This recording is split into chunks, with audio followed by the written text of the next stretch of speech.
guys, it is time for another Mindset Monday. This is brought to you from Cupra Marittima, Italy. I'm sitting here having breakfast at a little cafe that's attached to my hotel. It's quite lovely. So today's Mindset Monday is inspired by my current trip to Italy. I was first in Italy about 12 years ago, and thinking about that as compared to this time in Italy now kind of inspired me to talk about this particular subject. And that is minding the gap. So you guys have probably heard of the concept of the gap. I can't remember off the top of my head exactly who first talked about that. I think it might have been Dan Kennedy. Anyways, the gap is commonly thought of as the space between where you are right now and where you want to be. So I'm experiencing that here in Italy.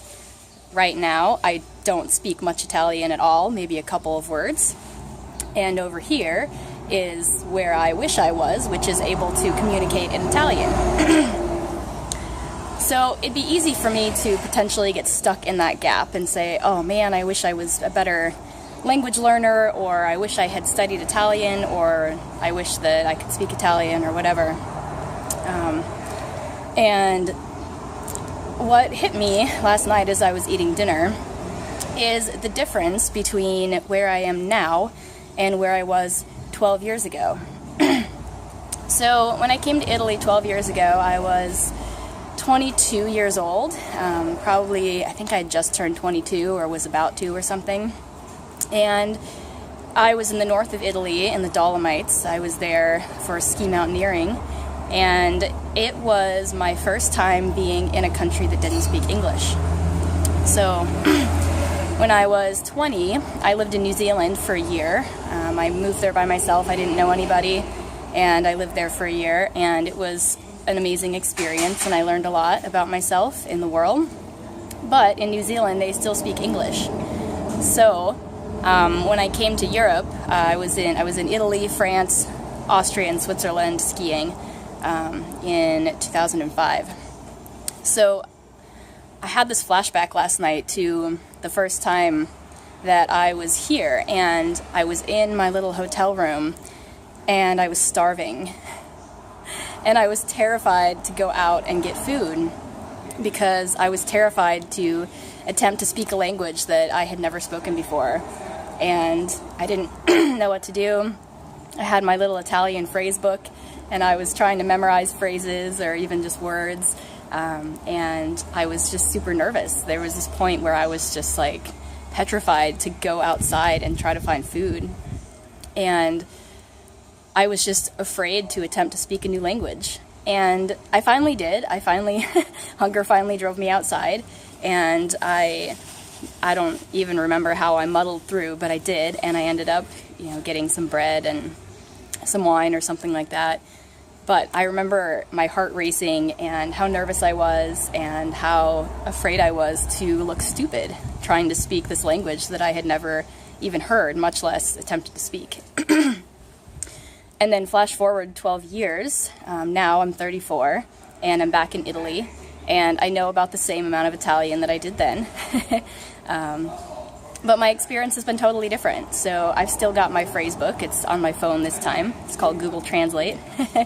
And I'm approaching it totally differently. So what I do is I look up something that I want to say. I'll write it down, like, can I please have another coffee? And I look at it, and I study the phrase, and I relate it to what I know, which is Spanish. In the meantime, in the past 12 years, I've had experience learning Spanish. And so I am better equipped to know how to learn things than I was before. So I also have a lot of experience now just getting around in a language that I'm not familiar with.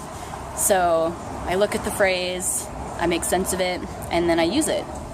And when somebody speaks back to me, I, smile and laugh a little bit, and sometimes I kind of understand things, and sometimes I end up saying, I'm sorry, I don't understand. Non capisco, non parlo italiano. I don't understand, I don't speak Italian. But the point is that it's a totally different experience now, as when it was 12 years ago for me. You know, looking back to the 22-year-old girl huddled in her hotel room, afraid to go out and find some food, to now I'm going all over town. I'm by myself again, and I'm shopping and eating and talking to people and stopping people on the street and asking them where to buy a bottle of wine. And, you know, I'm able to let go and have fun and laugh at myself and attempt the language. So instead of getting stuck in the gap between where I am now and where I wish I was, I'm looking back at how far I've come from 12 years ago, even though my language skills in Italian have not really changed. But my attitude and my willingness to try has changed. I had to stop the video for a minute because a train just went by right there. Anyway, so this can apply to pretty much anything in your life. I remember in my journey as an athlete, as a mountain biker, I used to, you know, see myself out there on the race course when I started racing, and I'd see all these people that were far ahead of me, and I looked at where I wanted to be, and I just got so frustrated because I wasn't there. And I had to tell myself to sit up and look behind myself and see how far I'd come from somebody who didn't even know how to ride a mountain bike. So, you know, think of a place in your life, whether it's biking, whether it's a sport, whether it's something else in your life that you just feel like you're not quite measuring up to where you want to be, and you feel like you're stuck in that gap between, you know, this is where I am and this is where I wish I was. Well, turn around and look at the other gap between where you are now and where you first started. And that can give you a little bit more confidence and inspire you to take your next steps, just knowing how far you've come. All right, so that's your Mindset Monday today, and ciao from Italy.